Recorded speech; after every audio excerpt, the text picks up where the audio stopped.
عامه روغتیا وزارت د رواني روغتیا په اړه د عامه پوهاوي ځانګړې غونډه جوړه کړه. بیړنیو حالاتو کې د خلکو رواني روغتیا تر شعار لاندې د عامه پوهاوي په دغه غونډه کې د روغتیا وزارت مسؤلینو وویل رواني روغتیا د انسان د ژوند او عمومي روغتیا یوه مهمه او نه بیلېدونکې برخه ده او عامه روغتیا وزارت د ملي او نړیوالو ادارو په همکارۍ د رواني روغتیا خدماتو د پیاوړتیا لپاره عملي ګامونه پورته کړي چې یوازې په تیر کال کې 2.5 میلیونه رواني ناروغانو ته روغتیايي خدمات وړاندې شوي دي.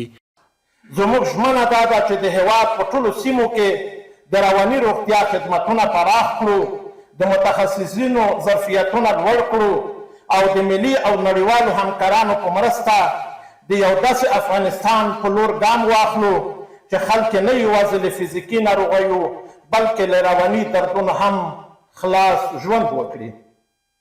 رواني روغتیا د سولې، ثبات او پرمختګ اساس دی.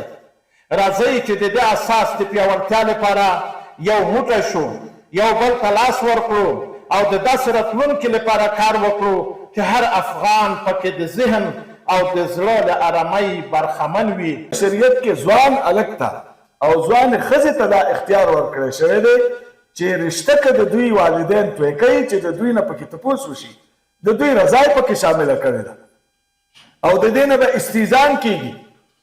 که چېرته رشته تحمیلي وي د دې دواړو ذهني بېقراري د دې ځای نه پیدا کېږي، په اولاد باندې هم تاثیر کوي، بیا طلاقو ته نوبت رسیږي، بیا وهلو ټکولو ته نوبت رسیږي، تشدد ته نوبت رسیږي.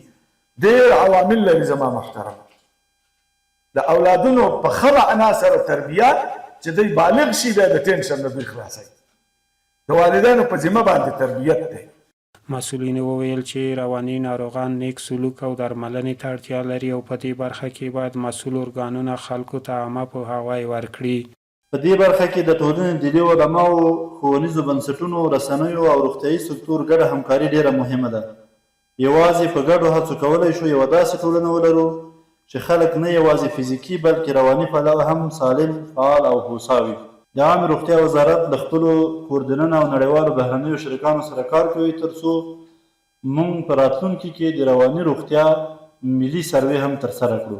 موږ سره متخصصین د دې برخې د عامې روغتیا متخصصین او نور په ګډه کار کوي تر څو د یاد ډپارټمنټ ستراتیژیک پلان د راتلونکي 15 کلونو لپاره لا غني او په حالاتو سره سم چې کوم ټولنه کې موجوده ستونزې دي هغو ته د حل په موخه باندې اپډیټ کړو. همدې ډول باندې به انشاءالله موږ یوه رواني ملي سروې هم انشاءالله ډیزاین کړو. تر دې دمه 2000 څخه زیات ډاکټران، 211 قابله‌ګانې، 242 نرسان او رواني ټولنیز مشاورین او 350 روغتیايي ټولنیز کارکوونکي د مسلکي په توګه روزل شوي او ورته ځانګړي ترنینګونه ورکړل شوي دي. دغه مسلکي ځواک د عامې روغتیا وزارت تر چتر لاندې په بېلابېلو روغتیايي کچو کې او رواني ټولنیز خدماتو د وړاندې کولو زمینه برابروي.